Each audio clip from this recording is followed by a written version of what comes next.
All right, here's the inline booster we got. Works off of 110 because that's what we have available. And we're going to have to install it.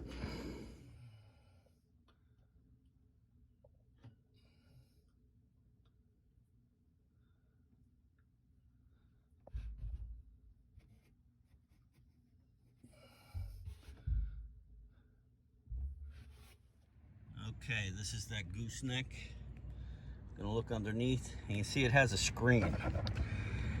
You don't want a screen out here. You need to get the screen out.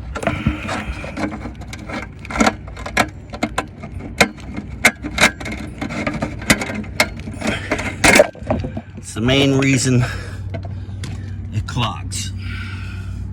It's because the lint has no place to go. Okay.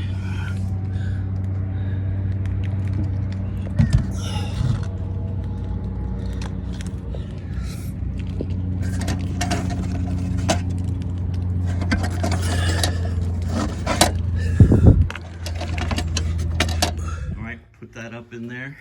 Got a nice powerful blower. All right, go ahead. Turbo.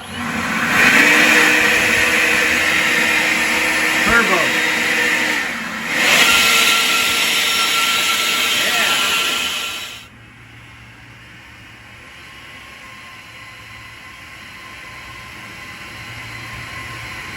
That's turbo. Turbo.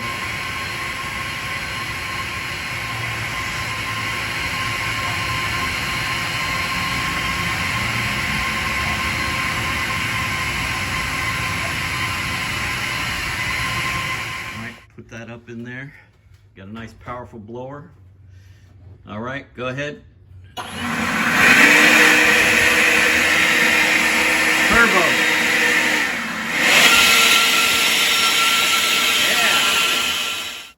Yeah. Okay, locate the airflow direction. You see the arrow? That means it's going to be flowing out that way. Now this particular one, you see this little air hose? Has an attachment right on the unit.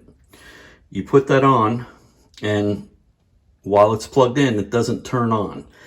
The only time that this turns on is when there's airflow. So it detects that your dryer is on and the air is flowing, and then it turns this unit on. We used to have to put this hose into the metal pipe, but they've designed it on this unit right on the unit. I think it's great. Okay, now the fan is mounted to the wall. Before we connect it, we're gonna take this dryer vent pipe off and clean it out.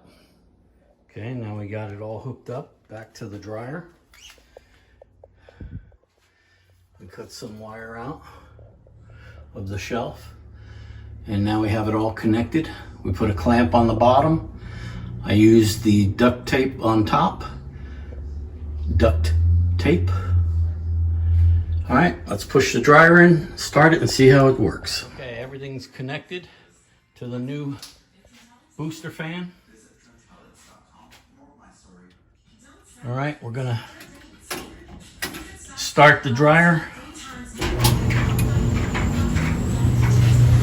And the blower automatically kicks on. Okay, now even after the dryer stops, the fan is going to blow for another 10 minutes to get anything out of the duct. It'll keep the duct nice and clean.